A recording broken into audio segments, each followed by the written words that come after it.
Now, already we have discussed about the Miller compensation technique, and we complete that Miller compensation technique. Now we go for the next topic, that is to control the right of plane to 0. Now in that Miller compensation technique, we see that there are three types of poles are there. One is pole 1, one is pole 2, and another one is 0. That 0 is situated in the right of plane of the xy axis. Now if any 0 are placed in the right of side, so that means we can tell that the system is an unstable system. So we require to minimize that right of pole to 0, because if we minimize the right of pole to 0, then it will be increase the stability of the op-amp system. So for that increase of stability of op-amp, we require to minimize the right of plane to 0. Now we can start the process by which we can control the right of plane to 0 in the Miller compensation technique. So Miller compensation technique is one of the technique by which we can control or we can cancel the right of plane to 0. So let we start about the process how we can cancel the right of plane to 0.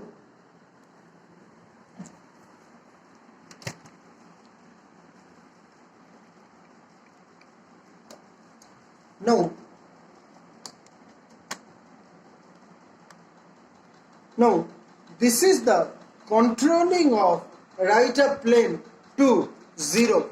So by this way we can, what is the main thing?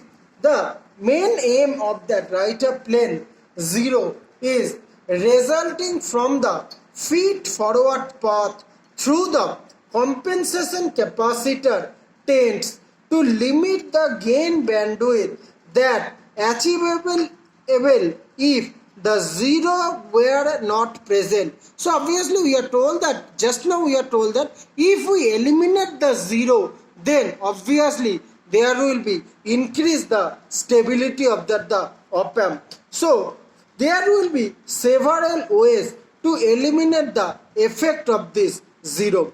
Now one approach is that to eliminate the 0 is feed forward path by place a unity gain buffer in the feedback path of the compensation capacitor.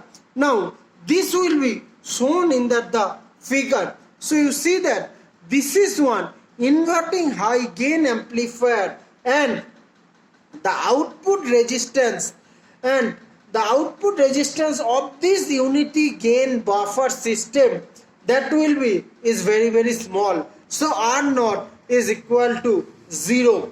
Then the transfer function is given by, that is that the transfer function, and it is given by that GM1 into GM2 R1 R2 by 1 plus S into R1 C1 plus R2 C2 plus R1 CC plus this value. So this is one equation, and by this equation we can control the poles of the circuit, because here the transfer function is basically is equal to 1 by 1 plus SA plus A square B, where A is this term and B is this term. So this is the transfer function, and by this transfer function, if we assume the technique, we can measure the two poles, that is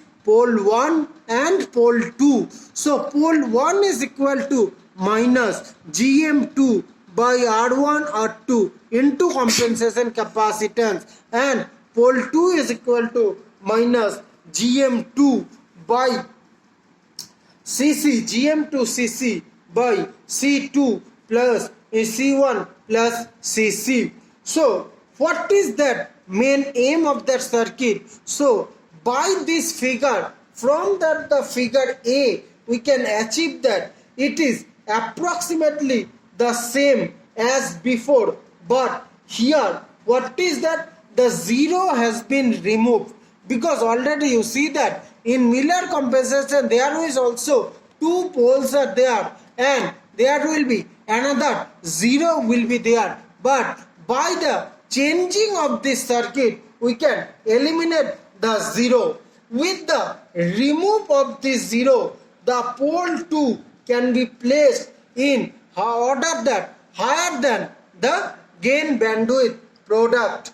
And already we are seeing that if this is 60-degree phase margin, so pole 2 it will be 1.73 times greater than the gain bandwidth product. Now if it is shown that the compensation technique, so this is the small signal model by which we can control that the compensation technique, and this is the compensation capacitance. Here compensation capacitance is connected between the first stage overall impedance and the output impedance. Between these two impedance, the compensation capacitor is connected. But in previously in that Miller compensation technique, basically compensation capacitor is connected between the first stage and the second stage. But here the compensation capacitance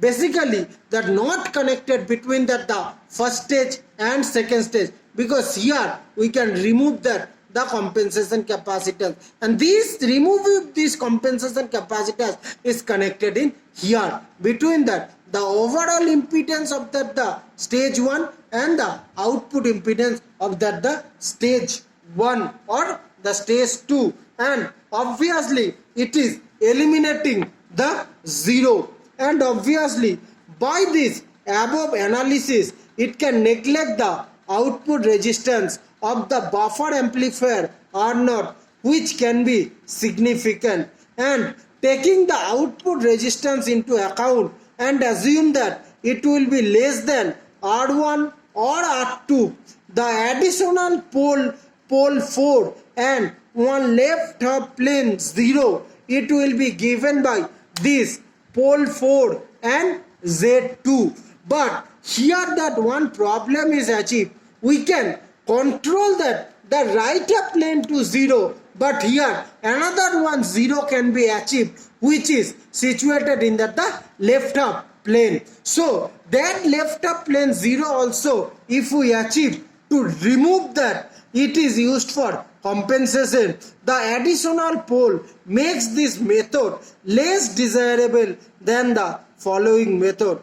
The most important aspect of this result is that it leads naturally to the next scheme for controlling the right up plane to 0.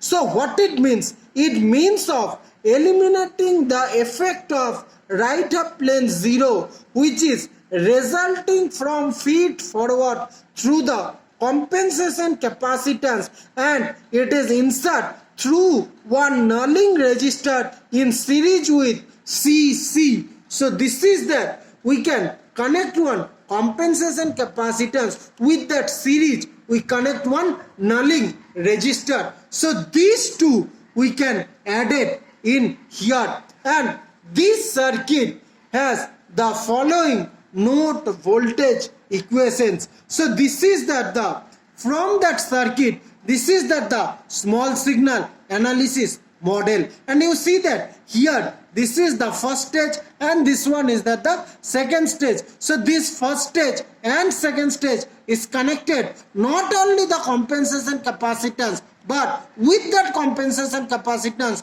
one nulling resistor, it is connected in the series. So by this from that the small signal analysis we get that two node voltage equations, and these two node voltage equation is that this one and this one. So if we simplify these two, we can get the transfer function of that circuit, and this transfer function, we can simplify this transfer function is equal to A into 1 minus S into Cc by Gm2 minus R2 Cc by 1 plus Bs plus Cs square plus ds cube, where this is that the value of A, B, C, D. If we put this all value in that equation, then we can get the final transfer function, and this transfer function we can achieve from these two equations.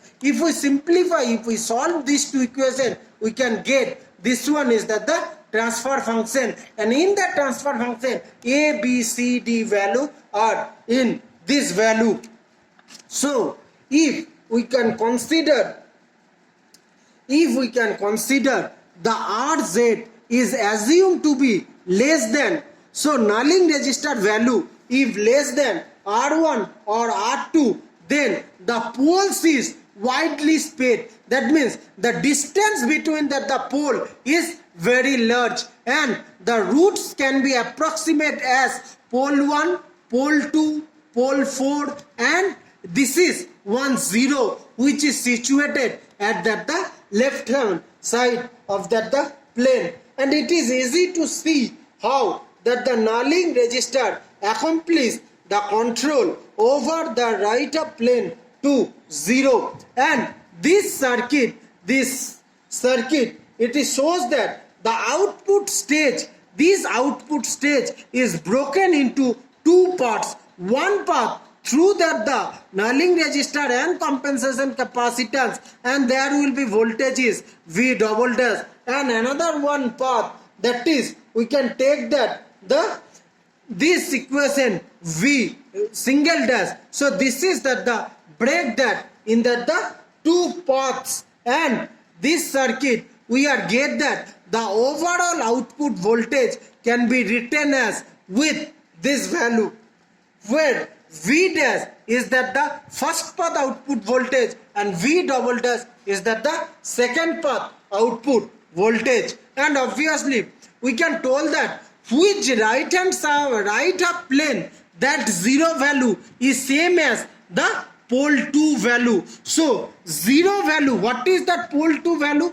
Pole 2 value is minus Gm2 by C2. So this will be minus Gm2 by C2, and 0 value, what is that? 1 value, that will be 1 by Cc, 1 by Gm minus Rz. So this is that the result, because we can told that the register Rz allows the independent control over the placement of the 0.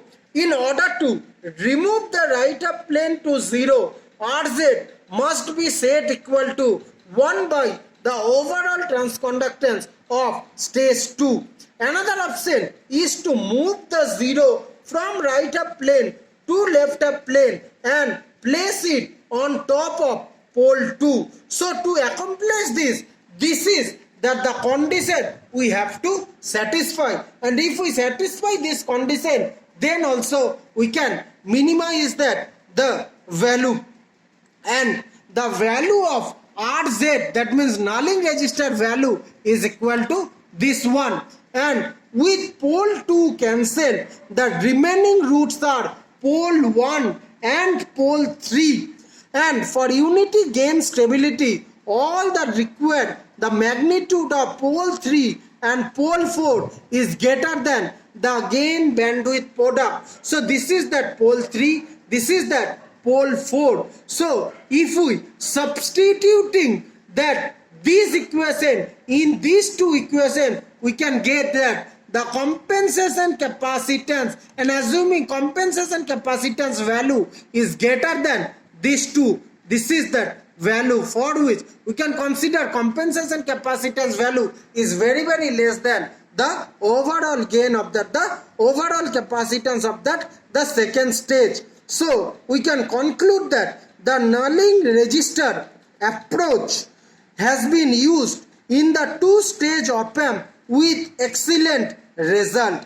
The op-amp can have good stability properties even with a large load capacitor.